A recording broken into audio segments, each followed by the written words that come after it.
甘みついた瞬間並みチェック。小さく見えるけど、めちゃくちゃでかい。ビーチなんですよね。ポイント移動したけど、風が合ってないな。真ん前のこう岩あるやん。はい。あれの向こうや。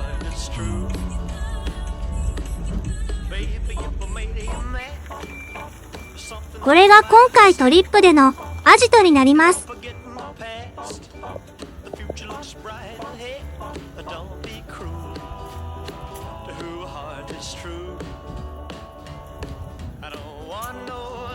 これが当分我が家になります。夕方サーフ間に合うか？